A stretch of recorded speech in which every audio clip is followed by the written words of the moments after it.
হাদি হত্যাকাণ্ডে যুক্ত ছিল কিনা এটি আসলে ভারতের কনসার্ন কেন? ভারতের কাছে তো অপরাধ হচ্ছে অনুপ্রবেশ, তাই তারা না? বলেছেন তারা খুনের সঙ্গে যুক্ত নন, কিন্তু খুনটা করিয়েছে জামায়াত ইসলামী। তিনি তো বলছেন বিএনপি জামাত। কেন শুধুমাত্র জামাতের কথা বলা হলো মানে টাইমস অফ ইন্ডিয়াতে? যে ভারত সমস্ত ডিম একটা আওয়ামী লীগের ঝুড়িতেই রেখেছিল। হুম। তা এখন আমার দেখে তো মনে হচ্ছে সমস্ত ডিম বিএনপির ঝুড়িতেই রাখা হচ্ছে। জামায়াতের সম্পর্কে কখনোই কোনো সম্পর্ক রাখতো না, কিন্তু দ্বিদলীয় ব্যবস্থায় ভারত সরকার কিন্তু সবসময়। কিন্তু শুধু তো নির্বাচিত সরকার না, নির্বাচিত বিরোধী দলের সাথেও। তিনি যদি কথাই শুনতেন, উপদেশ দিতেন, উপদেশ শুনতেন, তাহলে তাকে ক্ষমতাচ্যুতই হতে হতো। কথা পরিবারটা শুনলে যে কেন ঢুকে তাকে পড়েছে এরকম ক্ষমতাচ্যুত হতে বলেই হতো না? ক্ষমতা। তিনি আমেরিকার কথা যদি মেনে নিতেন সবটা, আজকে যেরকম সমস্ত চুক্তি ফুক্তি ইত্যাদি সমস্ত মেনে নেওয়া হচ্ছে, তিনি যদি এই কথা শোনানোর থাকবেন জায়গা আর কি এই যে শুধু আমেরিকা নাকি ভারতও আছে? আমেরিকা আমেরিকা আমেরিকা এখন আমেরিকা। কিন্তু ভারতের কথা সবসময় আমাদের দেশে উচ্চারিত হয়, বিশেষ করে নির্বাচন আসলে নির্বাচনকে ঘিরে ভারতের একটা মেকানিজম আহ, খাটানোর কথা আসে, যেমন। বাংলাদেশের মানুষের কোনো ক্ষমতাই নেই। গোটাটাই ভারত চাইলে যে কোনো একটা সরকার তৈরি করে দিতে পারে, এটা ভারতীয় হিসেবে গর্বিত। কিন্তু সেটা নয়, এটা বাংলাদেশের মানুষকে অপমান। 24-এর নির্বাচনের আগে 2+2 বৈঠকে তখনও বাংলাদেশের নির্বাচন কি হবে ভারত সেটি নিয়ে কথা বলছে আর কি, যুক্তরাষ্ট্রের সাথে। এতটাই মেকানিজম করতো, তাহলে ওবেদুল কাদের দেশ ছাড়া কেন? মানে মেকানিজমটা কাজ করে ওটা নাই এটা। আওয়ামী লীগ এত বন্ধু, সব ডিম এক ঝুড়িতে, সে আওয়ামী লীগকে বাঁচাতে পারেনি, হুম। তাই না? ওটা তো বাংলাদেশের মানুষ আন্দোলন করে শেখ হাসিনাকে সরিয়েছিল না। অভিভূত তাদের ব্রিফিং শুনে, অভিভূত এরকম ক্ল্যারিটি নিয়ে ব্রিফিং। মানে কি বিষয় কি বললেন এত ক্লিয়ারলি কি বললেন? মানে আওয়ামী লীগের ভুল ভ্রান্তি কোথায়, ভবিষ্যতে কি রণনীতি হতে পারে, তারেক রহমান সরকার সম্পর্কে কি ভাবছে। প্রশ্ন হবে লাগামহীন, জানতে চাই, জানাতে চাই এই সময়ের পালস অফ পলিটিক্স। ভারতে গ্রেপ্তার হাদি হত্যায় অভিযুক্ত ফয়সাল করিম ও তার সহযোগীকে 14 দিন রিমান্ড শেষে কারা হেফাজতে পাঠানোর নির্দেশ দিয়েছে আদালত। আবার আদালতে তোলা হবে 2রা এপ্রিল। বাংলাদেশে সংঘটিত হত্যাকাণ্ডের আসামিকে এত কি জিজ্ঞাসাবাদ করছে ভারত? হাদি হত্যাকাণ্ডের পর প্রায় 3 মাস ভারতে পলাতক অবস্থায় ছিল আসামিরা। এই 3 মাসে কেন তাদের গ্রেপ্তার করলো না ভারতীয় পুলিশ, যেখানে বিএনপি ক্ষমতায় বসার পরপরই হলো এই গ্রেপ্তার? এই 3 মাস ভারতে কার বা কাদের আশ্রয়ে ছিল আসামিরা? কোনো বড় খেলার গুটি হিসেবে ব্যবহৃত হতে যাচ্ছে কি হাদি হত্যার এই আসামিরা? আওয়ামী লীগকে ক্ষমতায় বসিয়েছে ভারত, বরাবরই এমন অভিযোগ করেছে বিএনপি এবং জামায়াত। এখন ক্ষমতায় বিএনপি, জামাত এবং আওয়ামী লীগ এখন অভিযোগ করছে সেই ভারতই ক্ষমতায় বসিয়েছে বিএনপিকে। এমনকি অভিযোগ আছে বাংলাদেশে কে কোন মন্ত্রী হবেন সেখানেও প্রভাব খাটায় ভারত। এগুলো কি শুধু অভিযোগ নাকি বাস্তবতা? বর্তমানে বিএনপিকে সমর্থন দেয়া ভারত আওয়ামী লীগকে নিয়ে কেমন কৌশলে কোনো ব্যাকডোর সমঝোতার আয়োজন কি করছে দেশটি? এসব নিয়ে আলোচনায় স্বপ্নধারা নিবেদিত পালস অফ পলিটিক্সে আমার আজকের অতিথি প্রেস ক্লাব অফ ইন্ডিয়ার সাবেক সভাপতি গৌতম লাহিড়ী। গৌতম লাহিড়ী, আপনাকে স্বাগত জানাচ্ছি পালস অফ পলিটিক্সে আমার আজকের আয়োজনে। নমস্কার, শুভেচ্ছা। অনেক অনেক ধন্যবাদ, আপনি সময় দিচ্ছেন, যুক্ত হয়েছেন আমার সাথে। আপনার কাছে আসলে কয়েকটা বিষয়ে কথা বলার আগ্রহ আজকে আছে। হাদি হত্যার অভিযুক্ত আসামি ফয়সাল করিম মাসুদ এবং তার সহযোগী ভারতে গ্রেপ্তার হয়ে আছেন, কারাগারে আছেন, সেই একটা প্রক্রিয়া, ওটা সম্পর্কে একটু জানবো। বাংলাদেশের নির্বাচনে আবারও ইলেকশন ইঞ্জিনিয়ারিং শব্দটা এবার ব্যবহৃত হচ্ছে এবং আবারও ভারতকে একটা কোনোভাবে যোগসাজশ তৈরি করা হচ্ছে, এটা একটু শুনবো। এবং ভারতে আওয়ামী লীগ এখন কি অবস্থায় আছে, তাদের তৎপরতা, এই বিষয়গুলো আপনার কাছ থেকে জানবার চেষ্টা করবো। শুরুতেই আসলে ফয়সাল করিম মাসুদ, হাদি হত্যায় অভিযুক্ত হত্যাকারী বা আসামি, তাদেরকে দেখলাম যেটা যে 14 দিনের রিমান্ড দেওয়া হলো। প্রথমে রিমান্ড শেষে আদালতে হাজির করার পরে তাদেরকে আবার 12 দিনের কারা হেফাজতে রাখার নির্দেশ দিয়েছে। 2রা এপ্রিল তাদেরকে আবার আদালতে হাজির করার নির্দেশ দেওয়া হয়েছে। আমি আসলে জানতে চাই যে রিমান্ডে তাদেরকে কি জিজ্ঞাসা করা হচ্ছে বা তাদের কাছ থেকে কি জানতে চাওয়া হচ্ছে, আদালতে তাদের কাছ থেকে কি জানতে চাওয়া হচ্ছে? এর সঙ্গে আরেকটা ঘটনা ঘটেছে, যে ভারতের সর্বোচ্চ যে গোয়েন্দা সংস্থা, ন্যাশনাল ইনভেস্টিগেটিভ এজেন্সি, হুম। তারা এই মামলাটায় যুক্ত হতে চেয়েছিলেন। ওই দিনের আদালতে যেদিন তাদের পেশ করা হয়, সেটা আদালত তাদের মঞ্জুর করেছে। অর্থাৎ তারা এখন এই মুহূর্তে পুলিশ কাস্টডি ছেড়ে তারা জেল কাস্টডিতে থাকবেন, এটার ঘটনা। হুম। কিন্তু তাদেরকে এনআইএ যেটা আমাদের বলা হয়, ন্যাশনাল ইনভেস্টিগেটিভ এজেন্সি, সবচেয়ে গুরুত্বপূর্ণ গোয়েন্দা সংস্থা, তারা তাদের জেরা করতে পারবে জেলের মধ্যে। এবং যেটা জানতে চাওয়া হচ্ছে যে প্রথমত এরা কিভাবে ভারতে প্রবেশ করলো, দ্বিতীয়ত এদের সঙ্গে রাজনৈতিক যোগাযোগ কি ছিল, তৃতীয়ত এই ঘটনাটা যেটা ঘটেছে হত্যাকাণ্ড, সেই হত্যাকাণ্ডের ক্ষেত্রে তাদের কি ভূমিকা ছিল বা অতীত জীবন তাদের কি, তারা অতীতে কি করতেন। এরকমও কলকাতার যে সাংবাদিকরা তারা যে ওই বিধাননগর কোর্টে যারা উপস্থিত ছিলেন তারা তাদেরকে প্রশ্ন করেছেন, এবং প্রশ্ন করার পর ভারতের দিল্লি টাইমস অফ ইন্ডিয়াতে একটা প্রতিবেদন প্রকাশ হয়েছে ওদের ওই জিজ্ঞাসাবাদের ভিত্তিতে। সেটা হচ্ছে তারা বলেছেন তারা খুনের সঙ্গে যুক্ত নন, কিন্তু খুনটা করিয়েছে জামায়াত ইসলামী, সরাসরি তারা নাম করেছে। এটা টাইমস অফ ইন্ডিয়ায় ছাপা হয়েছে বলাই হোক। কিন্তু সরকারি ভাবে পুলিশ বা ভারত সরকার কিন্তু কোনো মন্তব্য করেনি, এখনো পর্যন্ত কোনো মন্তব্য করেনি। এটা ধরছি আমি সাংবাদিকদের রিপোর্ট। যেটা হচ্ছে যখন তাকে প্রশ্ন, যে ভিডিওগুলো প্রায় সার্কুলেটেড হয়েছে, ভিডিওগুলো দেখা যাচ্ছে, ফলে আমার মনে হচ্ছে এই হত্যাকাণ্ডের মানে পেছনের থেকেও তাদের কাছ থেকে জানার ইচ্ছা, যেটা শুনেছি পরবর্তীকালে কলকাতার আমার বন্ধুদের সাথে কথা বলে এবং কিছু পুলিশ অফিসারের সঙ্গে কথা বলেও, যে এরা কি জুলাই আগস্টে যে হত্যাকাণ্ডগুলো ঘটেছিল তার সঙ্গে উপযুক্ত ছিল কোনোভাবে, তারা কি ছিল কি ছিল না এখন নিশ্চিত নয়। আচ্ছা। আহ, তৃতীয়ত বাংলাদেশ মিশন তারা কনসুলার অ্যাক্সেস চেয়েছে, কিন্তু কনসুলার অ্যাক্সেস দেওয়া হয়নি। কনসুলার দেওয়া হয়নি একটাই কারণে, সেটা হচ্ছে যে যখন কোনো তদন্ত চলে তখন কনসুলার অ্যাক্সেস দেওয়া হয় না। তদন্ত শেষ হলে তারপরে কনসুলার অ্যাক্সেস দেওয়া হয়। কনসুলার অ্যাক্সেস দেওয়ার অর্থ কি? অর্থ হচ্ছে বাংলাদেশের হাই কমিশনের প্রতিনিধিরা এসে তাদের পরিচয় জানতে চাইবে, যে তারা বাংলাদেশি নাগরিক কিনা, তাদের কোথায় বাড়ি, কোথায় ছিলেন, ইত্যাদি ইত্যাদি। তারপরে পরবর্তীকালে তারা হত্যাকাণ্ডের সঙ্গে যুক্ত কি যুক্ত না, সেটা তো কিন্তু কেন তাদের কনসুলার অ্যাক্সেস দেওয়া হলো না নয়। কেন? দেওয়া হয়নি ওই যে বললাম আমি, হ্যাঁ, আরেকটু। যেহেতু তদন্ত চলছে, আচ্ছা, আচ্ছা। যেহেতু এনআইএ ন্যাশনাল ইনভেস্টিগেটিভ এজেন্সি তদন্ত করছে, তাহলে যুক্ত হয়েছে, সেই কারণে এই তদন্ত শেষ হওয়া না পর্যন্ত কিন্তু কনসুলার অ্যাক্সেস দেওয়া হবে। আচ্ছা।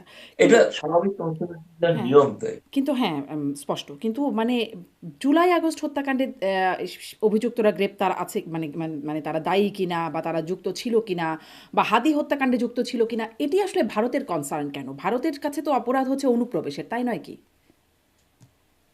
না, অনুপ্রবেশ নিঃসন্দেহে, নিঃসন্দেহে সেটা নিঃসন্দেহে অনুপ্রবেশ একটা বিষয়, এবং তাকে ধরা হয়েছে এবং ভারত থেকে গোয়েন্দা, দিল্লির গোয়েন্দা সংস্থাদের টিপ অফেই পশ্চিমবঙ্গের যে স্পেশাল টাস্ক ফোর্স তারা তাদের গ্রেপ্তার করে এবং সীমান্তবর্তী এলাকা থেকে গ্রেপ্তার করে। এবং তারা কোথায় ছিল, কোন অঞ্চলে ছিল, সেগুলো সময় কাদের তারা আশ্রয় পেয়েছিল, কে আশ্রয় দিয়েছিল, ভারতে এরকম কোন লোক আরো আছে কিনা তাদের এই ধরনের অপরাধীদের আশ্রয় দিয়ে থাকে, সমস্তটাই তাদের থেকে জেরা করে জানার জন্যই আর কি তদন্তটা চলছে। সেটির কি কোনো মানে খবর পাওয়া গেল? কে আশ্রয় দিয়েছিল বা কাদের আশ্রয় ছিল? না, সেটা এখনো, সেটাই অদ্ভুত বিষয়, এটা সঠিক প্রশ্ন। এবং আমার মনে হয় সেটা জানা দরকার যে তাদেরকে কে আশ্রয় দিয়েছে, কে তাদের পার করিয়ে দিয়েছিল সেটা জানা গেছে, তাকেও গ্রেপ্তার করা হয়েছে। কিন্তু তারা কার আশ্রয় ছিল, এবং পশ্চিমবঙ্গ সরকারের যে প্রথম যে বিজ্ঞপ্তিটা, প্রেস বিজ্ঞপ্তিটা, তাতে বলা হয়েছিল যে অনেকটাই যে এরা কিন্তু অনেকদিন আগেই ভারতে ঢুকেছে, এরকম নয় সেদিনই ঢুকেছিল, অনেকদিন আগেও ঢুকেছিল। এবং ঘটনা তারা বনগাঁ সীমান্তে এই কারণেই তারা এসেছিল যাতে সেখান থেকে তারা আবার বাংলাদেশে ঢুকে যেতে পারে, সেই অবস্থায় তাদের গ্রেপ্তার করা। এখন আমি সত্যি কথা বলছি, ওইটা আমি জানি না এখনো বলতে, এটা সঠিক প্রশ্ন, জানা উচিত যে কে বা কারা তাকে আশ্রয় দিয়েছিল ওই বনগাঁ সীমান্ত অঞ্চলে। আর ওই যে ৩ মাসের মতো সময় প্রায় আসলে ১২ই ডিসেম্বরে এই ঘটনা ঘটলো বাংলাদেশে হাদি হত্যাকাণ্ড। তারপরেই বাংলাদেশ থেকে জানানো হলো বা বলা হচ্ছে যে বাংলাদেশ মানে আসামি ভারতে পালিয়ে গেছে। ৩ মাসের মতো একটা সময় পরে ৮ই মার্চ ভারতে মানে পশ্চিমবঙ্গে গ্রেপ্তার হলেন পশ্চিমবঙ্গের পুলিশের কাছে এই অভিযুক্তরা। আসলে কি ব্যাপারটা এরকম যে ৩ মাস ধরে তাকে তার সন্ধান পাওয়া যায় নাই বা খুঁজে পাওয়া যায় নাই দেখে তাকে গ্রেপ্তার করা হয় নাই, এরকম? নাকি আসলে অন্তর্বর্তী সরকার ছিল, তাদের আ তাদের এক রকমের দাবি বা তাদের আহ্বান আসামিদেরকে ফেরত দেওয়া বা গ্রেপ্তার করার, তাদের দাবিকে জাস্ট অবহেলা করবার জন্য বা নতুন সরকার আসছে, নতুন সরকারের সাথে সাথে যেমন বিভিন্ন বিষয় সহজ হয়েছে ভিসা থেকে শুরু করে, সেরকম একটা, এটারও একটা সেরকমই বার্তা। আসলে বিষয়টা কি? না, এটা ঘটনা একটা সময় পশ্চিমবঙ্গে বা কলকাতার পুলিশকে বলা হতো স্কটল্যান্ডের ইয়ার্ডের সঙ্গে তুলনা করা হতো। ফলে তারা চাইলে যে কোনো অপরাধীকে ধরতে পারে। হুম এবং ইউনূস সরকারের সময়কার সময় ইউনূস সরকার যেগুলো বলতে চেয়েছিল বা যা জানিয়েছিল, সেই সময় ইউনূস সরকার তার স্বাভাবিক একটা কৃতিত্ব পেতেন।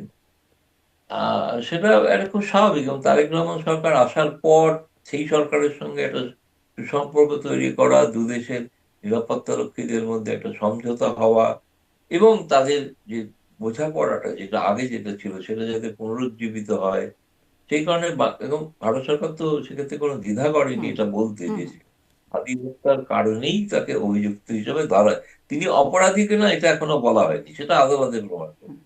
কিন্তু এই অভিযোগে তাকে গ্রেপ্তার করা হয়েছে, সেটা পশ্চিমবঙ্গ সরকার প্রথম ঘোষণা করে, সেটা ভারত সরকার তাতে দ্বিধাও করে না। আমার মনে আছে যে ভারতের পররাষ্ট্র মন্ত্রণালয়ের প্রেস কনফারেন্সে ইনফ্যাক্ট প্রশ্নটা আমিই করেছিলাম যে এই ক্ষেত্রে কি করা হবে, বাংলাদেশ তাদের ফেরত চাইছে। তো তখন রণদীপ জয়সওয়াল মুখপাত্র তিনি জবাব দিয়েছিলেন যে, যেটা আমাদের পররাষ্ট্র মন্ত্রণালয়ের ওয়েবসাইটেও রয়েছে আর কি, আমার নাম করেই লেখা আছে হুম। উত্তর। বলা আছে না, এটা যেহেতু তদন্ত চলছে সেই জন্য এখন এটা এই বিষয়ে বাড়তি কিছু আর বলা যাবে না। ফলে ভারত সরকার অস্বীকার করেনি যে হাদি হত্যার অভিযুক্ত এরা, মানে অভিযুক্ত নয় এমন কথা বলেনি। এখন অভিযুক্ত যেটা তদন্ত চলছে, প্রমাণ হবে ভবিষ্যতে আর কি। তাহলে আসলে ফলে এই আমি আরেকটু সামারি করে আপনার কাছে যদি জানতে চাই, হয়তো এই কথার প্রসঙ্গে কিছুটা এসেছে, তারপরেও এই তদন্তের গোল বা লক্ষ্য কি? মানে ভারত সরকার কি অ্যাচিভ করতে চায় এই তদন্ত থেকে? বা মানে ভারত? প্রকৃত হুম, ভারত সরকার যেটা জানতে চায় যে সত্যি সত্যি বাংলাদেশে যারা হত্যাকাণ্ড ঘটালো তারা কারা, তারা কিভাবে, কারণ এরা যেহেতু ডিনাই করছে, বলছে না যে তারা করেছে, তাহলে কারা করে থাকতে পারে, কিভাবে সেটা বাংলাদেশ সরকারকে ভবিষ্যতে তারা জানাবে। ভারত সরকার চাইছেন এটা জানতে যে এই ধরনের ঘটনাগুলোর সঙ্গে ভারতেরও কোনো অংশের কোনো যোগসাজশ বা কিছু আছে কি নেই, সেটা জানাটাও একটা জরুরি। তারপরে কি ভারত মানে তাদেরকে বাংলাদেশে ফিরিয়ে দেওয়ার ইচ্ছা বা সেটা আন্তরিকতা একটা জায়গায় আছে? নির্দিষ্ট প্রক্রিয়ার মাধ্যমে নিশ্চয়ই ফিরিয়ে দেওয়া হতে পারে, নিশ্চয়ই আচ্ছা, হতে পারে। আচ্ছা। আপনি বলছিলেন যে এর সাথে জামাত যুক্ত থাকতে পারে। টাইমস অফ ইন্ডিয়া এই খবর প্রকাশ করেছে। আ জি। কিন্তু ওই সেই ভিডিওতে দেখা যাচ্ছিল যে সাংবাদিকরা যখন কথা বলছেন আদালতে তোলার সময়, তখন জিজ্ঞাসা করছে, সে বলছে যে মানে ফয়সাল বলছেন যে তিনি এটার সাথে যুক্ত না। এটির সাথে তিনি তো বলছেন বিএনপি জামাত। কেন শুধুমাত্র জামাতের কথা বলা হলো মানে টাইমস অফ ইন্ডিয়াতে? সেটা কলকাতার সাংবাদিক কিভাবে খবর করেছে এবং তার সংবাদপত্র কিভাবে ছেড়েছে সে ব্যাপারে তো আমার কোনো নিয়ন্ত্রণ নেই, বলতে পারেন। আমি দিল্লিতে বসে পড়েছি বলে বলছি। হুম। আমি প্রথম কিন্তু দেখেছিলাম যে বিএনপি জামায়াতে হ্যাঁ, দুজনের কথাই বলা ছিল, হ্যাঁ, হ্যাঁ। এটা কিন্তু ঘটনা, আমি দেখেছিলাম। কিন্তু যখন ছাপা হয়েছে তখন কিন্তু শুধু জামায়াতের নামই ছাপা হচ্ছে। এটাও ঘটনা, আমি জানি না, হয়তো কোনো কারণে এটা কি একটা বিএনপি বায়াসনেস? হ্যাঁ? সম্পর্কে মানে এটা কি একটা বায়াসনেস সংবাদের? সম্পর্কে যাতে কোনো ভুল ধারণা ভারত সরকার থেকে না যায়, সেই কারণে হতে পারে। এই মুহূর্তে সব থেকে ঘনিষ্ঠতম সম্পর্ক তৈরি করার চেষ্টা চলছে। এবং হয়তো জানেন আপনি যে আগামী 8ই এপ্রিল পররাষ্ট্রমন্ত্রী খলিলুর রহমান ভারতে আসছেন, হুম, জয়শঙ্করের সঙ্গে বৈঠক করবেন। হুম, জল্পনা আছে ভবিষ্যতে তারেক রহমান প্রধানমন্ত্রী ভারতে আসতে পারেন, কবে কখন এগুলো ঠিক নেই। কিন্তু এই বিষয়গুলোতে একটা জিনিস স্পষ্ট হয়ে গেছে, ভারত সরকার চাইছে তারেক রহমান সরকারের সঙ্গে, যেটা এককালে বাংলাদেশে বলা হতো না যে ভারত সমস্ত ডিম একটা আওয়ামী লীগের ঝুড়িতেই রেখেছিল, হুম। তা এখন আমার দেখে তো মনে হচ্ছে সমস্ত ডিম বিএনপির ঝুড়িতেই রাখা হচ্ছে।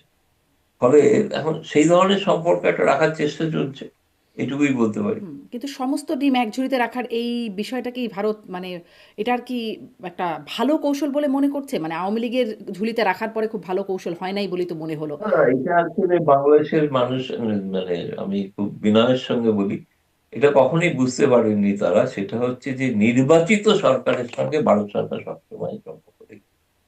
কিন্তু ভারত দ্বিদলীয় ব্যবস্থায় কিন্তু জামায়াতের সম্পর্কে কখনোই কোনো সম্পর্ক রাখতো না, কিন্তু দ্বিদলীয় ব্যবস্থায় ভারত সরকার কিন্তু সবসময় তাকে গুরুত্ব দিয়েছে। আহ সর্বশেষ আপনি যদি দেখেন ডক্টর মনমোহন সিং এর হুম, যে সফর ভারতের প্রধানমন্ত্রী, সেখানে খালেদা জিয়ার সাথে দেখা করেছেন। নরেন্দ্র মোদী গেছেন, তিনি খালেদা জিয়ার সঙ্গে দেখা করেছেন। হুম, এখন তারপরে সুষমা স্বরাজ নির্বাচনে যখন বিজেপি জয়ী হয় তখনও তারা গিয়েছিলেন, তখনও খালেদা জিয়া হোটেলে এসে দেখা করে, আমি সেই সফরে ছিলাম। দেখেছি খালেদা জিয়া প্রতিনিধি মন্ডল ছবি। জি। ফলে সমস্ত দলের সঙ্গে সম্পর্ক রাখাটা সেটা কিন্তু বাংলাদেশে একটা ধারণা হয়েছিল যে আওয়ামী লীগকে যে ভারত সমস্ত একরকম ভাবে সাহায্য বা সহযোগিতা ইত্যাদি সমর্থন করছে, সমস্ত ডিম এক ঝুড়িতে রাখার এই তত্ত্বটা চালু হয়েছিল। আর তাহলে সেই যুক্তিতেই আমি বলছি, এখন কি তাহলে সমস্ত ডিম বিএনপির ঝুড়িতে? আদৌ থেকে তা কিন্তু নয়, সত্যটা সেটা নয়। কারণ আওয়ামী লীগকে ভারত কিন্তু ভোলেনি, এটা কিন্তু ভেবে রাখা দরকার। হুম, তা তো বটেই। আওয়ামী লীগ ভারতেই, আওয়ামী লীগের শীর্ষ নেতা তারা ভারতেই আশ্রিত অবস্থায় আছেন। কিন্তু আপনি বলছেন নির্বাচিত সরকারের সাথে ভারত আসলে যোগাযোগটা রাখে, সম্পর্কটা রাখে। কিন্তু শুধু তো নির্বাচিত সরকার না, নির্বাচিত বিরোধী দলের সাথেও আমরা দেখেছি অতীতে। আপনিই বলছিলেন যে বেগম খালেদা জিয়া তখন বিরোধী দলে ছিলেন, তখনও তার হ্যাঁ, সাথে সেই যোগাযোগটা ছিল। এখন বিরোধী দল হচ্ছে জামাত। তাদের সাথে কেউ সম্পর্কটা সেরকম, মানে বিরোধী দলের সাথে অতীতে যেই সম্পর্ক রাখার চেষ্টা করেছে ভারত? ঠিক ঠিক সঠিক প্রশ্ন। এবং আমি বলছি, ভারতের পররাষ্ট্র সচিব যখন ভারতের স্পিকার যখন গিয়েছিলেন ওম বিড়লা ঢাকাতে, হুম, সেই সময় কিন্তু ভারতের পররাষ্ট্র সচিব বিক্রম মিসরি তিনি জামায়াত ইসলামী নেতার সঙ্গে দেখা করেছিলেন। দেখা করে অনেকে ভেবেছিল জামায়াত ইসলামীর সঙ্গে দেখা করছেন, তিনি বিরোধী নেতার সঙ্গে দেখা করেছিলেন। বিরোধী নেতার সঙ্গে বিরোধী নেতা যারা যদি থাকেন, ভবিষ্যতে যখন কোনো যোগাযোগ হবে ভারত সরকারের সঙ্গে আনুষ্ঠানিকভাবে প্রাতিষ্ঠানিকভাবে, তখন অবশ্যই বিরোধী দল যেটা আনুষ্ঠানিক বিরোধী দল, তার সঙ্গে ভারত নিশ্চয়ই কথা বলবে, যোগাযোগ রাখবে। এটা জামায়াত ইসলামী নামটা বলে নয়, এটা বিরোধী দল যেটা বাংলাদেশের মানুষ হুম। নির্বাচিত করেছে একজন বিরোধী দল, তার সঙ্গে যোগাযোগ রাখবে, নিশ্চয়ই রাখবে। জি। কিন্তু আসলে গণমাধ্যমের সেই বায়াসনেস আছে কিনা, বা একটা বায়াসনেসের জায়গায় ভারত যাচ্ছে কিনা, সেই প্রশ্নটা ওখান থেকেই শুরু করেছিলাম যে টাইমস অফ ইন্ডিয়া সেখানে বিএনপি জামাতের বললেন আসামি, অভিযুক্ত আসামি, কিন্তু মানে পত্রিকা ছাপিয়ে দিল শুধু জামাতের নাম। এরকম আসলে ভারত সরকারেরও কি এরকম একটা বায়াসড অবস্থান আছে কিনা? এই মুহূর্তে বিএনপির প্রতি ভারত সরকার নিঃসন্দেহে তার সঙ্গে ঘনিষ্ঠ সম্পর্ক রাখতে চান। আপনি দেখেছেন হয়তো যে এর সময় প্রধানমন্ত্রী নরেন্দ্র মোদীর যে বার্তা, সেই বার্তাতে সম্পর্ককে পুনরুজ্জীবিত করার একটা হুম, আকাঙ্ক্ষার কথা বলা আছে। আর তারেক রহমান যে প্রতিদানে যে 26-এ 3 তারিখে যে তিনি যে উত্তর দিয়েছিলেন নরেন্দ্র মোদীর প্রতি কৃতজ্ঞতা জানিয়ে, যে আনফর্চুনেটলি মানুষের কাগজে গণমাধ্যমে খুব একটা চাপা হয়, এই চিঠিটা রয়েছে আমাদের কাছে। হুম, এই চিঠিতে তারেক রহমান নরেন্দ্র মোদীর প্রতি কৃতজ্ঞতা প্রকাশ করেছেন, তিনি তার আমন্ত্রণ গ্রহণ করেছেন, ভবিষ্যতে তিনি ভারতে আসার কথা ভাবছেন, এমন একটা তাতে কিন্তু উল্লেখ রয়েছে। ফলে এটা আমি বলছি, ভারত এবং বাংলাদেশ উভয় পক্ষ থেকেই কিন্তু একটা সম্পর্ক পুনঃস্থাপিত করা, যেটা ভেঙে গিয়েছিল ইউনূসের আমলে, হুম। সেটাকে পুনঃস্থাপিত করার একটা উদ্যোগ চলছে। এ বিষয়ে কোনো সন্দেহ নেই। না বিএনপি কোনো কারণে ভারত সরকারের প্রতি রুষ্ট হয় বা কোনো বিরূপ মন্তব্য করে, ভারতের থেকেও কিন্তু কোনো বিরূপ মন্তব্য বিএনপি সম্পর্কে হচ্ছে না। আর যদি লক্ষ্য করে থাকেন, আমি বলবো যে আওয়ামী লীগের পক্ষ থেকেও এই মুহূর্তে কিন্তু নির্বাচনের পরে কোনো মন্তব্য বিএনপি বিরোধী করা হয়। এটা কি ভারতের পক্ষ থেকে বা সরকারের পক্ষ থেকে আওয়ামী লীগকে এই বার্তা দেওয়া হয়েছে যে বিএনপি সম্পর্কে নেতিবাচক মন্তব্য না করতে? না, ভারতে আমার মনে হয়, শুনুন, শেখ হাসিনাকে কোনো বার্তা দিয়ে কোনো লাভ নেই। তার কারণ হচ্ছে তিনি প্রাজ্ঞ একজন নেত্রী, এত বছরের দীর্ঘ সময়ের প্রধানমন্ত্রী, মহিলা প্রধানমন্ত্রী পৃথিবীতে আর কেউ ছিলেন না। তিনি যদি কথাই শুনতেন, উপদেশ দিতেন, উপদেশ শুনতেন, তাহলে তাকে ক্ষমতাচ্যুতই হতে হতো। হুম। কেন? কথা তিনি শুনলে উপদেশ কেন? শুনবেন কথা না, শুনলে নিজের কেন মতো করে তাকে চলেছেন ক্ষমতাচ্যুত হতে বলেই হতো না? ক্ষমতা। তিনি আমেরিকার কথা যদি মেনে নিতেন সবটা, আজকে যেরকম সমস্ত চুক্তি ফুক্তি ইত্যাদি সমস্ত মেনে নেওয়া হচ্ছে, তিনি যদি মেনে নিতেন, তখন আমার মনে হয় শেখ হাসিনা সেই জায়গাটা একটা স্ট্যান্ড নিয়েছিলেন, যে বাংলাদেশের স্বার্থ বিকৃত হোক বলে বাংলাদেশের স্বার্থ তিনি নাকি বিকিয়ে দিয়েছেন ভারতের কাছে। এটা তো এটা প্রচার ছিল আর কি। আমি তো জানি না কি কোন একটা উদাহরণ দিলে হয়তো বোঝা যাবে, মানে বোঝা যেত। কিন্তু বাংলাদেশের সঙ্গে সম্প্রতি মার্কিন যুক্তরাষ্ট্রের যে চুক্তিগুলো হয়েছে, চুক্তিগুলো নিয়ে বাংলাদেশের গণমাধ্যমে, প্রথম শ্রেণীর গণমাধ্যমে যে সমালোচনা চলছে, সেটা তো শেখ হাসিনা করলে করতেই পারতেন, তিনি তো করেন। এই নয় বলছি যে আচ্ছা, মানে তিনি কথা শুনলেন, জি, তিনি থেকে যেতেন জি। ক্ষমতায়। কথা শুনলে তিনি থেকে যেতেন। যারা আমেরিকার কথা শুনবে না তারা ক্ষমতায় থাকবে না। যারা কথা শুনবে না তারা ক্ষমতায় থাকবে না। এই কথা ক্ষমতায় শোনানোর থাকবে না, জায়গা আর কি এই যে শুধু আমেরিকা নাকি ভারতও আছে? আমেরিকা, আমেরিকা, আমেরিকা, এখন আমেরিকা, এখন একমাত্রই আমেরিকা। আমেরিকা একমাত্র। আচ্ছা। কিন্তু ভারতের কথা সবসময় আমাদের দেশে উচ্চারিত হয়। বিশেষ করে নির্বাচন আসলে নির্বাচনকে ঘিরে ভারতের একটা মেকানিজম খাটানোর কথা আসে। যেমন ধরেন আওয়ামী লীগ সরকারকে ক্ষমতায় বসিয়েছে ভারত, সেটি যেমন এসেছে। আম এখন জামাত ইসলামের পক্ষ থেকে আমার অনুষ্ঠানে জামাত ইসলামের গুরুত্বপূর্ণ ব্যক্তিরা তারা বলছেন যে বিএনপিকে ক্ষমতায় বসিয়েছে ভারত, ভারতের আশীর্বাদে ক্ষমতায় বসেছে বিএনপি, এরকম কথা বলা হচ্ছে। আসলে সবাই কেন ভারতের কথা বলে? আমি তো ভারতীয় হিসেবে গর্বিত যে ভারত সরকার চাইলে যে কোনো সরকার তৈরি করে দিতে পারে বাংলাদেশে। বাংলাদেশে মানুষের কোনো ক্ষমতাই নেই, গোটাটাই ভারত চাইলে যে কোনো একটা সরকার তৈরি করে দিতে পারে, এটা ভারতীয় হিসেবে গর্বিত। কিন্তু সেটা নয়, এটা বাংলাদেশের মানুষকে অপমান করে। তারা তাদের ভোট দিয়ে একটা সরকারকে নির্বাচিত করেছেন, এটা হচ্ছে রাজনৈতিক কারণে ব্যবহার করা হয় এই শব্দগুলো। আর আমি যদি পুরনো ইতিহাস ঘাঁটি, একই কথা কিন্তু সেই শেখ মুজিবুর রহমানের সময়ও ছিল। ভারতের অনুগত্য, ভারতের কথা, সেই সময় একই কথাই বলা হতো। কিন্তু মানে এইগুলো কি নতুনত্ব বেসলেস? আপনি কি বলবেন? বাংলাদেশের রাজনীতি হলো নতুনত্ব নয়।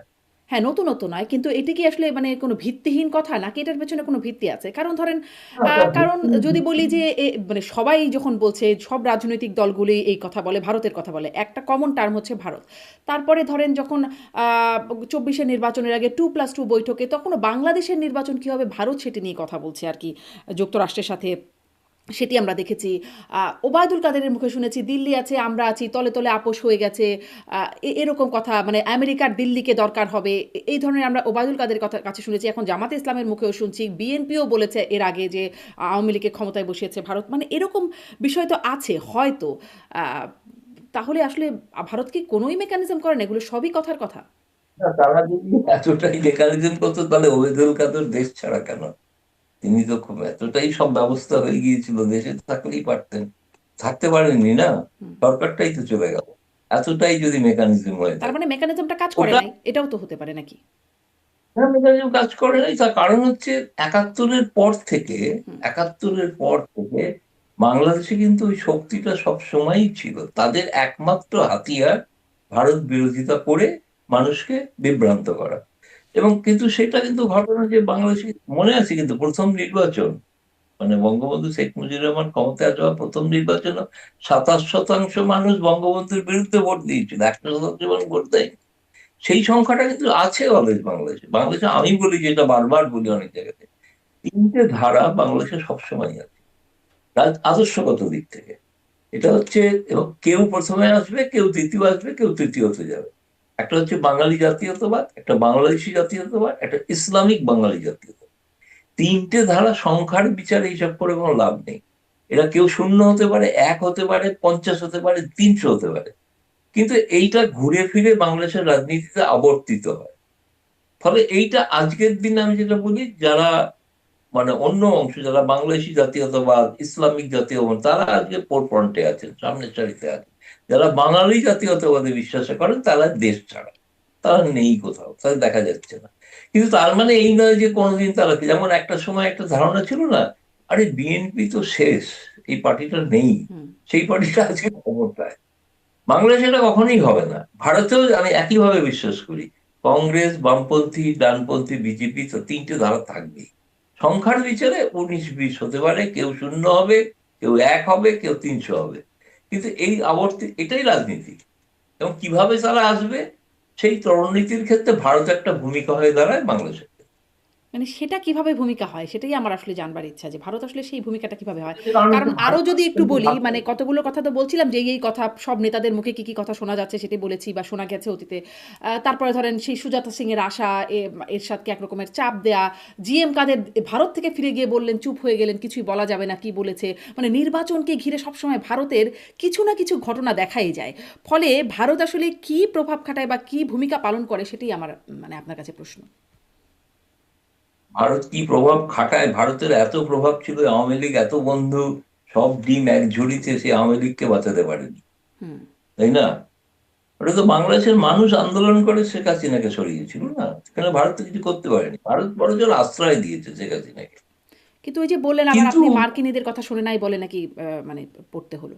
মার্কিনদের কথা তো আছেই। আমি তো, শুনুন, শেখ হাসিনা তো পার্লামেন্টে বলেছে, পার্লামেন্টের ভাষণটাকে ধরে নিতে হবে একটা সাইন্টিফিক। সেটা একটা চরম কথা, যে আমি যদি শ্বেতাঙ্গদের কথা শুনতাম তাহলে আজকে আমার কোনো সমস্যা হবে না। কিন্তু পার্লামেন্টে বলে, যে রেকর্ডেড আছে একদম। পার্লামেন্টে, আমি পার্লামেন্ট রেকর্ড থেকে হুম, বলছি। হুম। এটা তিনি বলেছেন, একজন প্রধানমন্ত্রী বলেছেন, কতটা অসহায় তিনি। ফলে যে চাপটা আমেরিকার এই ধরনের ছোট ছোট দেশে যেটা করে থাকে, সেটা হচ্ছে সেই দেশগুলোকে তারা ডিস্টেবিলাইজ করে থাকে, নিজের মতো করে একটা গড়ে নিতে চায়, পুতুল সরকার বসাতে চায়। তারা ভেবেছিল ইউনুসকে দিয়ে কাজ হবে, এখন হয়নি। এখন একটা রাজনীতি, কিন্তু আওয়ামী লীগ নয়, তাদের দ্বিতীয় পছন্দ হয়তো বিএনপি, সেই কারণে তারা আছে। এবং আচ্ছা। তাদের স্বার্থে যদি বিএনপি ওই চুক্তিটার বিরোধিতা করে, যুক্তরাষ্ট্রের সঙ্গে যে চুক্তিটা ইউনুস করে গেছে, ওই চুক্তিটা যদি বিরোধিতা করেন, তাহলে আমার খুব সন্দেহ আছে বিএনপি ক্ষমতায় থাকতে পারবে। আচ্ছা। আহ, পররাষ্ট্রমন্ত্রী, আমাদের পররাষ্ট্রমন্ত্রী ডক্টর খলিলুর রহমান, তিনি ভারতে যাচ্ছেন 8ই এপ্রিল বলছেন আপনি। তিনি, অনেকে বলেন মানে তিনি কেন পররাষ্ট্রমন্ত্রী হলেন বাংলাদেশে, এটা নিয়ে তো অনেক বাংলাদেশে নিশ্চয়ই শুনেছেন, এ নিয়ে অনেক প্রশ্ন আছে বাংলাদেশে। অনেকে বলছেন তিনি আসলে মার্কিন আশীর্বাদ পুষ্ট, আবার বলছেন অনেকে তিনি অজিত দোভালের বন্ধু, এটাও একটা বড় কারণ। আহ, আসলে কি মানে এখানে ভারতের কোনো অবদান আছে, বা অজিত দোভাল এর বন্ধু হিসাবে আসলে বাংলাদেশের পররাষ্ট্রমন্ত্রী হবার, এই কারণে এর আগেও কিন্তু আমরা শুনেছি যে বাংলাদেশে কে মন্ত্রী হবে সেটি আসলে ভারতের একটা কলকাঠি নাড়ে, কে কোন মন্ত্রণালয় পাবে এখানে, এ বিষয়ে। না, মানে এগুলো কোনোটাই আমি অস্বীকার করব না। আমি শুনে খুশি হচ্ছি খুব। প্রথম কথা হচ্ছে, ডক্টর খলিলুর রহমান, তিনি তো মার্কিন যুক্তরাষ্ট্রের সঙ্গে চুক্তিটা করাতে একটা অগ্রণী ভূমিকা নিয়েছিলেন, যে কারণে তাকে পররাষ্ট্রমন্ত্রী করাটা জরুরি ছিল। ফলে তিনি ইউনুসের জাতীয় নিরাপত্তা উপদেষ্টা হওয়া সত্ত্বেও, এটা ঘটনা, তার সঙ্গে অজিত ডোভালের ব্যক্তিগত একটা সম্পর্ক আছে, বলছি ব্যক্তিগত সম্পর্ক আছে। এবং ধরুন তারই কথা অনুসারে, তারও আগে যেগুলো বাংলাদেশে কটা প্রচারিত হয়নি, যে বাংলাদেশের ডিজিএফআই চিফ, তিনি সস্ত্রীক ভারতে এসেছিলেন, তিনি ছিলেন। এবং তিনি অজিত ডোভালের সঙ্গে বৈঠক করেছেন, চিফ, গোয়েন্দা, তার সঙ্গে বৈঠক করেছেন। এবং করার পরে তিনি বৃহৎ মানে আরো গোয়েন্দা সংস্থাদের সঙ্গে সারাদিন বৈঠক করেছেন। তিনি 2 তারিখে এসেছিলেন, 3 তারিখ বিকেলে চলে গেছেন। ঠিক হুম। আছে, কিন্তু তার মধ্যে তার ঢাকা প্রোগ্রাম ছিল। এবং তার স্ত্রী এখানে ছিলেন, সঙ্গে ছিলেন। তিনি সাউথ এক্সটেনশনে বেশ কিছু ভালো ভারতীয় শাড়ি টাড়ি কিনেছেন শুনেছি আর কি। যাই হোক, সেটা ব্যক্তিগত, সকলেই করে থাকে। আমরাও বাংলাদেশে গেলে বাংলাদেশের জামদানি শাড়ি কিনি, বাংলাদেশিরা কেউ এখানে এলে ভারতীয় শাড়ি কেনেন। আম, কিন্তু যেগুলো রাজনীতি করার জন্য সেগুলো পুড়িয়ে দেওয়া হয়, সেটা অন্য কথা। কিন্তু আমি বলছি, এই যে সম্পর্কটা, যে একটা হুম। দুদেশের মধ্যে একটা বোঝাপড়ার সম্পর্কটা তৈরি কিন্তু অনেক আগে থেকে শুরু। তারেক রহমান সরকার আসার পর থেকেই কিন্তু শুরু হয়েছে, যেটা বাংলাদেশে একেবারেই কোনো প্রচারিত হলো না, বা নানা কারণেই হয়তো হয়নি। এবং এটা হয়তো আপনি জানেন যে হাদির হত্যাকারী বলে অভিযুক্ত যাদের ধরা হয়েছিল, সেটাতে ডিজিএফআই থেকে প্রথমে একটা প্রেস রিলিজ জারি করা হয়েছে। যে প্রেস রিলিজে বলা হয়েছিল ডিজিএফআই সফরের কারণেই গ্রেপ্তার করা সম্ভব হলো। দ্বিতীয় দিন কিন্তু সেই প্রেস রিলিজটা উইথড্র করে নেওয়া হয়, কিন্তু প্রেস রিলিজটা আমার কাছে আছে, আমি সেভ করে রেখেছি, সেটা আছে আমার কাছে। হুম। ফলে এই প্রেস রিলিজটা দেওয়ার পর পরবর্তীকালে তাদের মনে হয়েছিল এটা অস্বস্তিকর হতে পারে, সেই কারণে তারা উইথড্র করে কিন্তু নিয়েছিল ঘটনা কি হয়তো। ঠিক আসলে রিজিএফআই এর সফরের কারণে? এটা কি ঠিক ব্যাপারটা? না, একটা বড় জিনিস দীপকে এবার বলে রাখা দরকার, এটা বাংলাদেশের জন্য বারবার বলা দরকার, সেটা হচ্ছে যে তারেক রহমান সরকার ক্ষমতায় আসার পর 1 মাসের মধ্যে সীমান্তে একটাও হত্যা হয়নি। হুম। এটা একটা বিরাট অ্যাচিভমেন্ট। নিশ্চয়ই। এবং এই ঘটনাটা দুদেশের সীমান্তরক্ষীর মধ্যে সমঝোতার একটা বড় উদাহরণ, যেটা কিন্তু আগে এত ইউরোপের আমলে বন্ধুত্ব থাকা সত্ত্বেও আওয়ামী লীগ সরকারের সময় কেন হতে থাকলো মানে সীমান্ত হত্যা? এই বড় উদাহরণটা সেই সময় কেন হলো না? অনেকগুলো, তার অনেক কারণ আছে, অনেক কিছু সীমান্ত হত্যা ঘটে, কিন্তু সীমান্ত হত্যা কিন্তু আওয়ামী লীগ সরকারের থেকে বহু প্রভাবশালী মন্ত্রী বা উপদেষ্টারা বারবার বলেছেন সীমান্ত হত্যা কমছে, শূন্য হয়নি, কিন্তু কম ছিল। সেটা সেটা তারা বলেছেন বারবার, কিন্তু ইউনূসের আমলে সেটা বিরাট বেড়ে গেল। কারণ বাংলাদেশে একটা যে অরাজক অবস্থা তৈরি হলো না, বাংলাদেশের মানুষ পালাতে চাইছে বাংলাদেশ থেকে, সেই কারণে সীমান্ত দিয়ে পালাতে গিয়ে অঘটন গুলো ঘটেছে। এখন সেটা আর ঘটছে না। এটা একটা বড় ক্রেডিট, নিঃসন্দেহে আমার মতে। দুই দেশের সীমা বলে এটা একটা ভালো সমঝোতার ভিত্তি কিন্তু তৈরি হচ্ছে বলে আমার মনে হয়।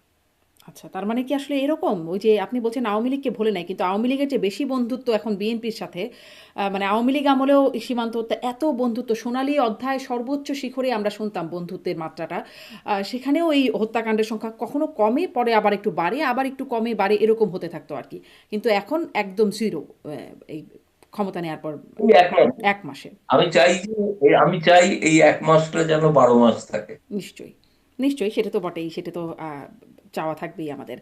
আম, আ, একটু একটু আওয়ামী লীগ প্রসঙ্গেও আসি, আর তাহলে নির্বাচন প্রসঙ্গটা একটু মনে হয় ভারতের মেকানিজম বা মন্ত্রী বানানোর পেছনে ভারতের কে কোন মন্ত্রী হবেন সেখানে ভারতের একটা অবদান, সেই বিষয়ে একটা সামারি করে দেবেন কি, যে আসলে সেখানে ভারতের হাত থাকে না থাকে না? এটা বাংলাদেশিরা যা মনে করেন আমি তাদের পূর্ণ সমর্থন জানাই। তাতে আমার আচ্ছা, আপনি পূর্ণ সমর্থন জানান। যা মনে করেন আমি পূর্ণ সমর্থন জানাচ্ছি। আচ্ছা, আপনি বলছেন যে আওয়ামী লীগকে ভোলে নাই ভারত। আওয়ামী লীগ নেতাকর্মীর সহ শীর্ষ নেতৃত্ব থেকে শুরু করে নেতাকর্মীরা ভারতে আশ্রিত আছেন। ঈদ গেল, কেমন কাটলো তাদের ঈদ? কেমন, মানে আপনি কতটা খবর জানেন? না মানে ঈদ ব্যক্তিগতভাবে পালন করেছেন অনেকে, হুম। ব্যক্তিগতভাবেই পালন করেছেন যারা ছিলেন।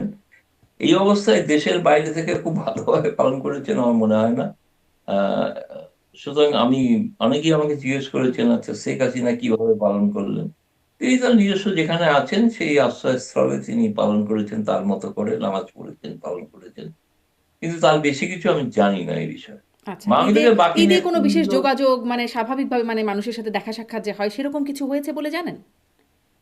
না না সেরকম কিছু, আমার সেরকম কিছু জানা নেই। আচ্ছা, ইনফ্যাক্ট আমি একটাও আমন্ত্রণ পাইনি ঈদের। একটাও আমন্ত্রণ পান নাই, মানে তেমন কিছু হয়ই নাই, হলে আমন্ত্রণ পেতেন? না সেই তো। আচ্ছা।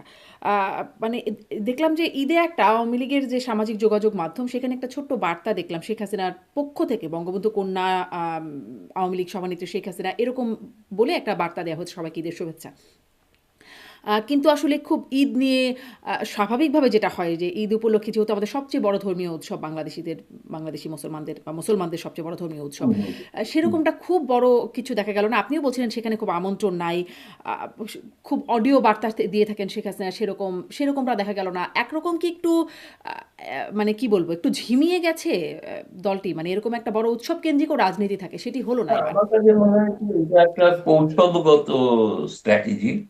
সেটা হচ্ছে তারেক রহমান সরকার ক্ষমতায় আসার পর এখন তাদের প্রধান উদ্দেশ্য হচ্ছে একটাই, সেটা হচ্ছে কিভাবে তাদের পার্টির মধ্যে যে রাজনৈতিক নিষেধাজ্ঞা আছে সেগুলো প্রত্যাহারিত হয়। সেই প্রত্যাহারিত হওয়ার জন্য তাদের এখন এমন কোনো মনোভাব নিতে চাইছেন না যাতে কোনোভাবে তারেক রহমান সরকার মনে করেন তাদের প্রতি শেখ হাসিনা কোনো বিরূপ মন্তব্য, কোনো একটা মন্তব্য কিন্তু এর মধ্যে আর নেই, এটা ঘটনা। হুম। আমার মনে হয় তারা হয়তো সুনির্দিষ্ট একটা মানে কোনো সিদ্ধান্ত নিয়েছেন যে এই মুহূর্তে তারা এমন কোনো মন্তব্য করবেন না, তারা সময় দিতে চায়। প্রত্যেকটা সরকার আসার পর একটা বলা হয় না হানিমুন পিরিয়ড, হুম। হুম। সেই হানিমুন পিরিয়ডটা চলছে এখন তারেক রহমান সরকারের। ফলে এখনই কোনো চূড়ান্ত মত প্রকাশ করার কোনো সময় আসেনি। সময়টা দেখা যাক আর কিছুদিন পর। হানিমুন পিরিয়ডের পরে কি সেটি জানতে পেরেছেন? আপনার যেহেতু আওয়ামী লীগের শীর্ষস্থানীয় না নেতৃত্বের সাথে অনেক হানিমুন যোগাযোগ পরের আছে। পিরিয়ড হচ্ছে একটাই, সেটা হচ্ছে রাজনৈতিক নিষেধাজ্ঞা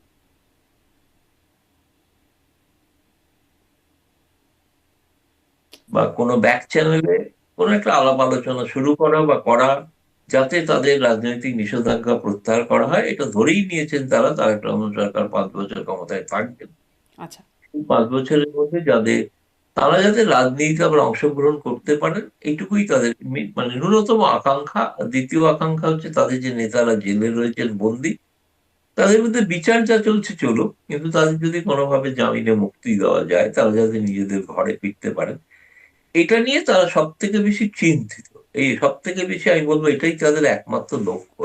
আলাপ আলোচনাটা কি এখন চলছে? মানে এই যে ব্যাকডোর আলাপ আলোচনা, বা যেন রাজনীতিতে প্রত্যাবর্তন করতে পারেন দেশে, এটা কি এখনো চলছে? আমার মনে হয় চলছে, প্রকাশ্যে কেউ স্বীকার করবেন না, কিন্তু চলছে। আচ্ছা। মানে শেখ হাসিনা তিনি ৫ই আগস্টের পর কখনো প্রকাশ্যে আসেন নাই। তাকে কেউ দেখতে পায় নাই। তার বক্তব্য, অডিও বক্তব্য বিভিন্ন সময় শোনা যাচ্ছে। সেটি একটা মানে কৌতূহলের জায়গা যে কেন তিনি প্রকাশ্যে আসেন না, সেটি নিয়ে কোনো তথ্য আছে কিনা ১ এবং তারপরে নেতৃত্ব ধরেন ওবায়দুল কাদের। তিনি বেশ অসুস্থ বলেই আমরা জেনেছি। এখন তাহলে আওয়ামী লীগের ২য় স্তরে শেখ হাসিনার পরে আসলে দলটা চালানোর ক্ষেত্রে কারা কাজ করছেন? ২ টি বিষয় একটু জানব। এখন প্রথম কথা, যেটা প্রথম প্রশ্নের উত্তর দিই, সেটা হচ্ছে যে সেটা নিরাপত্তার কারণে তিনি ভিডিওতে আসতে চাইছেন না। তার কারণ হচ্ছে সেখানে হয়তো নিরাপত্তা এজেন্সি তাকেও একটা পুনরায় আবার কোনো হত্যার ষড়যন্ত্র হতে পারে বা চক্রান্ত আছে, এমন কোনো হয়তো গোয়েন্দা রিপোর্ট আছে। সেই কারণে তাকে সেখানে, যিনি যদি ভিডিওতে আসেন, আমি যেমন এখন আছি ভিডিওতে, ফলে আমি কোথা থেকে বলছি এটা জানতে কারোর কোনো অসুবিধা নেই। ফলে তিনি যদি আসেন তাহলে সেটা তার জেনে যাওয়া যাবে, সকলেই জেনে যাবে। আজকাল সাইবার যারা অপরাধী, তারা কিন্তু সরকারি যন্ত্রের থেকেও অনেক বেশি শক্তিশালী। তারা তারা খুব সহজেই ধরে ফেলতে পারে, যেভাবে তারা হ্যাকিং করে ইত্যাদি করে আর কি। ফলে সেইটা একটা বড় কারণ বলে আমার ধারণা।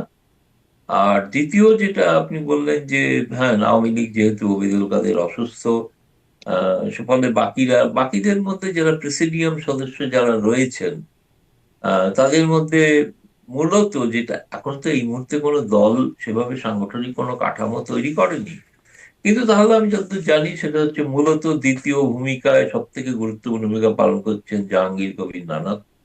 এবং তিনি এবং তার হুম, সঙ্গে আরো কয়েকজন আছেন, যারা অনেকে আছেন ভারতে, বাহাউদ্দিন নাসিম, আলাউদ্দিন নাসিম, হুম। আরো কেউ কেউ আছেন। তো এরকমই কয়েকজন, তারা মিলে, ছাত্রলীগের সভাপতি আছে সাদ্দাম হোসেন, ছাত্রলীগের সাধারণ সম্পাদক আছেন শেখ এনাম।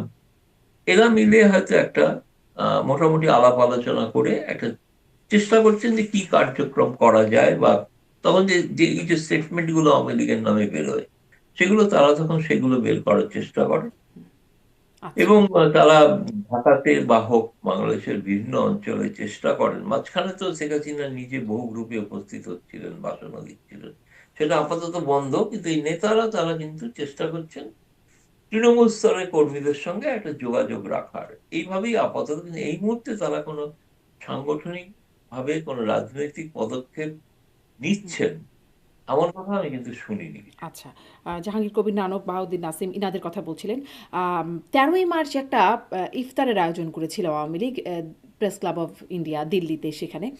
আম আপনিও ছিলেন সেখানে। সেটা নিয়ে অনেক আলোচনা হয়েছে কিন্তু সেটা নিয়ে একটা গোপনীয়তা যে কারা ছিলেন সেটি প্রকাশ করা হয় নাই। একরকম একটা ছবি ফাঁস হয়ে গেল। মানে ফাঁস হয়ে যাবার প্রয়োজন হলো কেন? এত গোপনীয়তা কেন?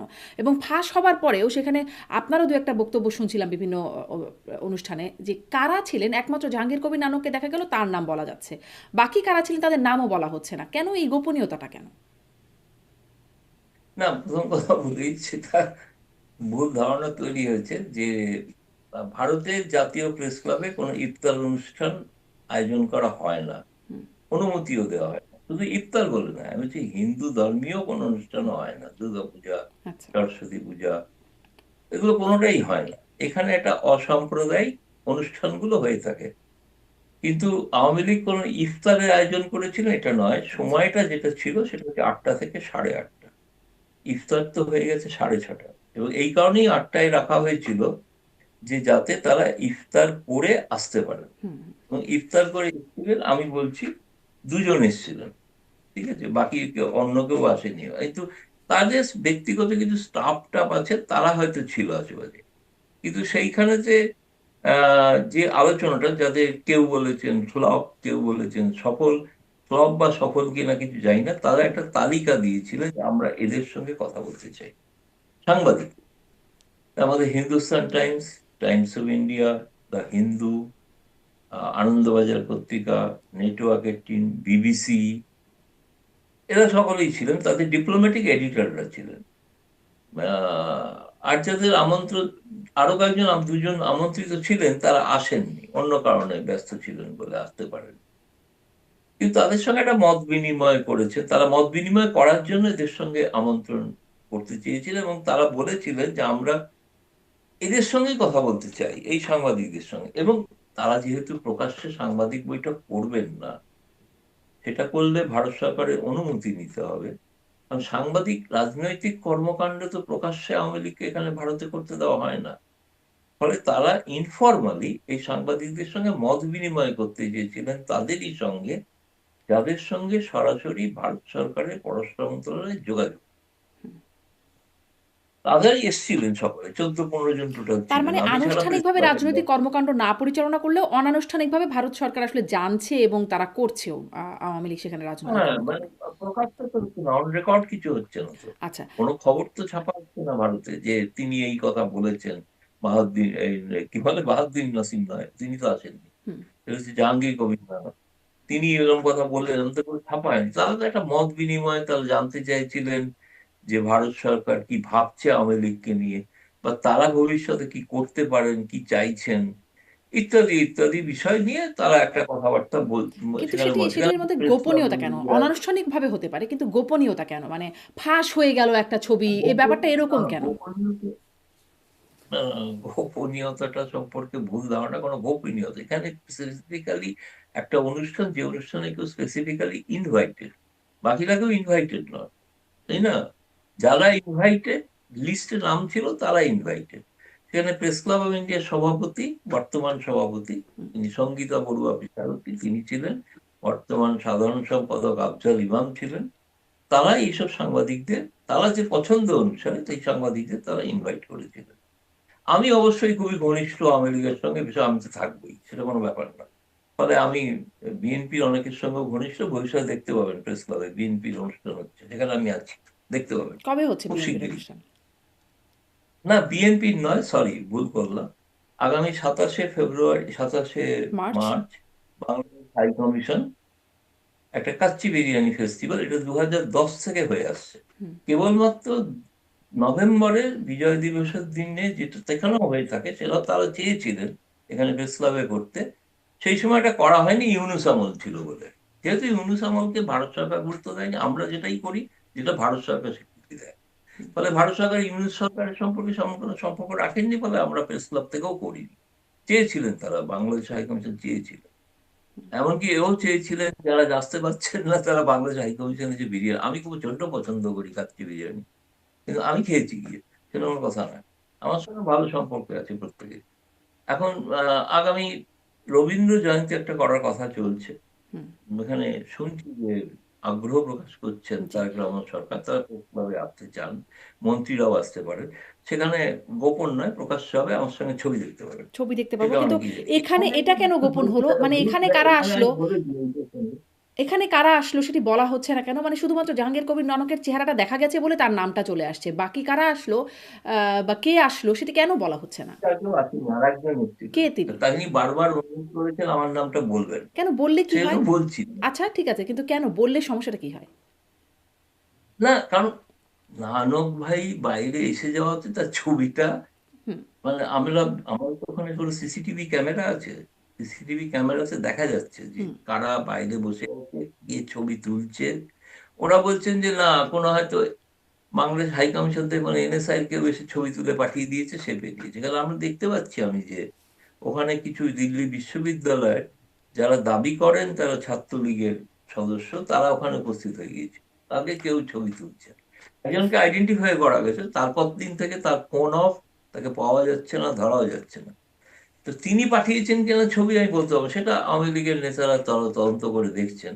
এর সঙ্গে আমরা কোনো জড়িত নই। বলছে তিনি ছবি তুলে পাঠিয়ে দিয়েছেন, তিনি ওইটা যে একটা ধারণা তৈরি করবেন যে এখানে একটা গোপন বৈঠক হচ্ছে, সেই ইফতার পার্টি, ইফতার হয়ই না প্রেস ক্লাবে, যেখানে ইফতার পার্টি, এবং সেটা কোথাও একটা পাঠিয়ে দিলেন কোন একজন সাংবাদিককে লন্ডনে, তিনি সেটা প্রচার করলেন, তারপরে সবাই বাংলাদেশের ছেপেও দিল, ইত্যাদি ইত্যাদি। কেউ যদি সকলে আমাকে জিজ্ঞেস করতে, প্রশ্ন করতো, আমি তাহলে বলে দিতাম কি হয়েছে। কিন্তু আমি খালি ওই একজন ব্যক্তি, তিনি তার পরিচয় গোপন রাখতে চান। আর কোনো কিন্তু কেউ ছিল না আওয়ামী লীগের নেতা, এই দুজনই ছিলেন কিন্তু। এবং আমি বলছি খুব চমৎকার ব্রিফিং হয়েছে, এবং ভারতীয় সাংবাদিকরা অভিভূত তাদের ব্রিফিং শুনে, অভিভূত। এরকম ক্ল্যারিটি নিয়ে ব্রিফিং কখনো তারা কি পায়নি। ব্রিফিং করলেন? দুজনেই করেছেন, নানক ভাই আর আর একজন। হুম। মানে কি বিষয়? কি বললেন এত ক্লিয়ারলি কি এই বললেন? মানে আওয়ামী লীগের ভুল ভ্রান্তি কোথায়, ভবিষ্যতে কি রণনীতি হতে পারে, তারেক রহমান সরকার সম্পর্কে কি ভাবছেন, কি হতো, ভারত সরকার তাদের সম্পর্কে কি ভাবছেন ইত্যাদি এই বিষয়। কিন্তু তাদের আমার মনে হয় যে, আমি যতদূর জানি, এরা প্রত্যেকে ফরেন এডিটর। তারা পরে ব্যক্তিগতভাবে বলেছে এরকম ব্রিফিং এটা শোনার অপেক্ষায় ছিল, আমরা অভিভূত। সে মানে সেটা খবরের জন্য তারা খবর কেউই লেখেননি, সেটা ঘটনা। কিন্তু কোনো না কোনো সময় কোনো আর্টিকেল লিখলে, পোস্ট লিখলে কেউ না কেউ হয়তো লিখে। সেটা পরে দেখা যাবে। আচ্ছা। মানে তার মানে আওয়ামী লীগের রণনীতি, তারেক রহমান সম্পর্কে বা বিএনপি সরকার সম্পর্কে তাদের অবস্থান, এই বিষয়গুলো বলেছে। কি বলেছেন সেটা কি আপনি বলবেন, নাকি সেটাও এখন বলা যাবে না? না না না, সেরকম খুব গোপন কিছু বলেননি তারা। গোপন কি, তারা বলছেন এটা এখন মেনে নিতেই হবে, যে তাকে তো আমরা বাইরে, আমরা তো নির্বাচনে অংশগ্রহণ করতে পারিনি। আমরা চাইবো কিভাবে তাকে বুঝিয়ে আমাদের নিষেধাজ্ঞাটা প্রত্যাহার করা হবে। এক। দুই হচ্ছে, আমাদের নিজস্ব কিছু ভুলভ্রান্তি ছিল। 15 বছর ক্ষমতায় থাকলে ভুলভ্রান্তি হয়, সেই ভুলভ্রান্তির কারণেই আজকে আমরা বাইরে। সেটা এখন আত্মমন্থন চলছে পার্টির মধ্যে, কোথায় কি ভুল হয়েছিল না হয়েছিল ইত্যাদি, বা কারা ষড়যন্ত্রে লিপ্ত ছিল ইত্যাদি। যেমন ছবি তুলে একজন পাঠিয়ে দিল, এরকম কেউ পতনের জন্য যুক্ত ছিল কিনা আওয়ামী লীগের মধ্যে, সেটাও তারা দেখছেন, ভেবেচিন্তে দেখছেন। আর এছাড়া তারা চাইছেন যে তারেক রহমান সাহেবকে কিছুটা সময় দেওয়া হোক, তিনি স্থিতধী হন।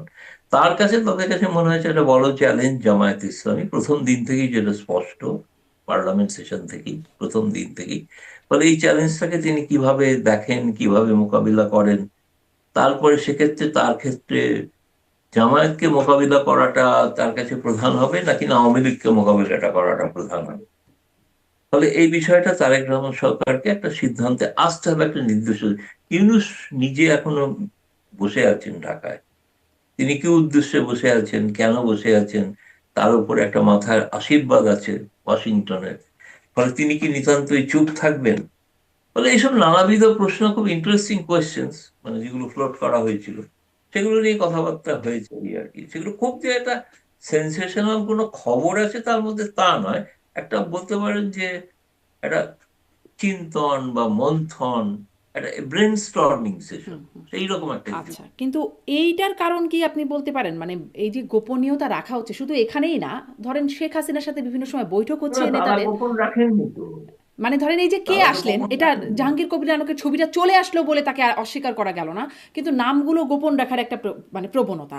এছাড়াও ধরেন শেখ হাসিনার সাথে দেখা করতে যান নেতারা বিভিন্ন সময়, তো 2বার খবর পেয়েছি যে দেখা করতে গেছেন, কিন্তু যিনি দেখা করতে গেছেন তাকে যখন জিজ্ঞাসা করেছি তিনি সেটা বলতে চান না যে তারা দেখা করতে গেছেন, বা দেখা করার পরে কি হলো সেটি তারা বলেন নাই। পরবর্তীতে আরেকজন নেতা, সেটিও খবর বেরিয়ে গেছে যে আসলে দেখা করতে গেছেন, কিন্তু কারা গেলেন, কি বৈঠকে কি হলো, এই একটা গোপনীয়তা রাখা কেন হচ্ছে, সেটির কি বিষয়ে জানেন? যে কেন এই গোপনীয়তা বা রাগঢাক ঘুরঘুর অবস্থা? গোপনীয়তা রাখার একটা বড় কারণ, আমার যেটা এই মিটিংটার কোনো তো কোনো গোপনীয়তা রাখা হয়নি, কারণ এই সাংবাদিকরা তো সকলে কেউ গোপন নয়। আপনি এক একজন করে বিভিন্ন, আমি নাম বলে দিলাম, তাদের ডিপ্লোম্যাটিক এডিটরদের ফোন করে তাদের বলুন কি শুনেছেন সেটা, তারা বলতে পারে যে কি বলবো। আমি বলেছি গোটা আলোচনাটাই অফ দ্য রেকর্ড ছিল, তাই না?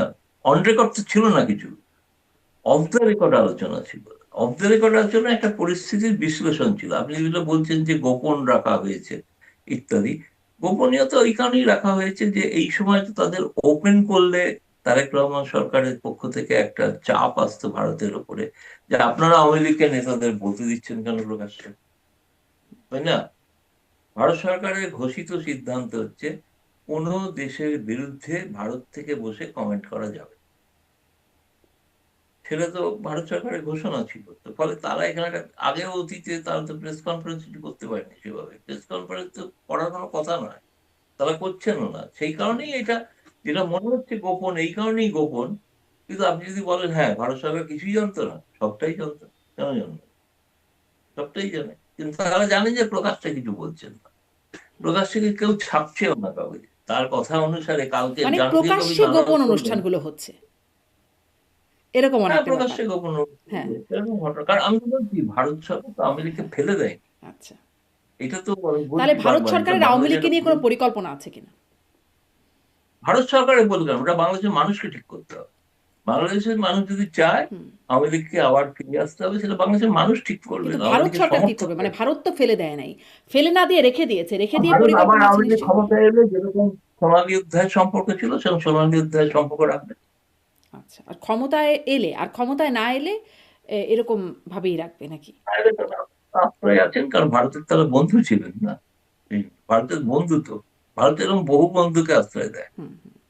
আচ্ছা, একদম শেষের দিকে যে মানে ডিজিএফআই এর প্রধান গেছেন, ভারতে ছিলেন, আপনি বলছিলেন সেই খবরটা কদিন আগে একজন সাবেক সেনাপ্রধান আম, তিনি বলছেন, মেজর জেনারেল অবসরপ্রাপ্ত, দুঃখিত, তিনি হচ্ছেন ইকবাল করিম ভূঁইয়া, সাবেক সেনাপ্রধান, তিনি বলছিলেন আদালতে তার বক্তব্য দেওয়ার সময় তিনি বলছিলেন, বা সাক্ষী দেবার সময় সাক্ষী হয়ে অবস্থায় বলছিলেন যে ডিজিএফআই এর কার্যালয়ে কাজ করতো ভারতীয় গোয়েন্দা সংস্থা র। তিনি মানে এটা একদম প্রকাশ্য আদালতে গিয়ে বলছেন। আসলে বাংলাদেশের রয়ের তৎপরতা কেমন? বিভিন্ন ক্ষেত্রে এই বাহিনীর নাম শোনা যায়। আপনার কি কোনো ধারণা বা বিশ্লেষণ আছে এ নিয়ে? না ভাই, কখনো বাংলাদেশে কেউ প্রশ্ন করেননি যে সিআইএ কতটা তৎপর, তাই না? সিআইএ তৎপর, এটা গোয়েন্দা বাহিনীর কাজ। আমেরিকাতে ভারতের গোয়েন্দারা কাজ করে, আমেরিকান গোয়েন্দারা ভারতে কাজ করে। কয়েকদিন আগে জানেন তো, উত্তর পূর্বাঞ্চল থেকে বেশ কিছু লোককে অ্যারেস্ট করা হয়েছিল, তারা আমেরিকান এবং ইউক্রেন নাগরিক, নর্থ ইস্ট থেকে, উত্তর পূর্বাঞ্চল থেকে। এটা তো গোয়েন্দা বাহিনীর কাজ। বাংলাদেশের গোয়েন্দা বাহিনীও একই কাজ করে থাকে। সব গোয়েন্দা বাহিনীরই কাজ এইটা, এটা করবেই, খুব স্বাভাবিক, অস্বাভাবিক কিছু না। যে দেশে বেশি প্রশ্রয় পেয়ে ঢুকে পড়তে পারে, তাহলে সেই দেশের ব্যর্থতা, সেই দেশের ব্যর্থতা। কিন্তু ভারতে তো এসে আর কেউ করছে না কোনো গোয়েন্দা বাহিনী কাজ, সব দেশেরই আছে। এখানে তো বলা, ইসরায়েলের মোসাদ অ্যাক্টিভ অত্যন্ত, মোসাদ তো সব জায়গায় অ্যাক্টিভ, তাই না? কেজিবি একসময় অ্যাক্টিভ ছিল খুবই। এখন এটা তো গোয়েন্দা বাহিনী, প্রত্যেক দেশের তার নিজের স্বার্থে সেই গোয়েন্দা বাহিনী কাজ করে, আমি কোনো অস্বীকার করছি না। র যে কাজ করেছে, হতেই পারে কাউকে হয়তো কিনে রেখেছিল, আছে। ডিজিএফআই হয়তো ভারতের কাউকে কিনে রেখেছে, সেও হতে পারে। অস্বাভাবিক কিছু না, এগুলো স্বাভাবিক ঘটনা, এটা জি। প্রত্যেকটা দেশই করে থাকে।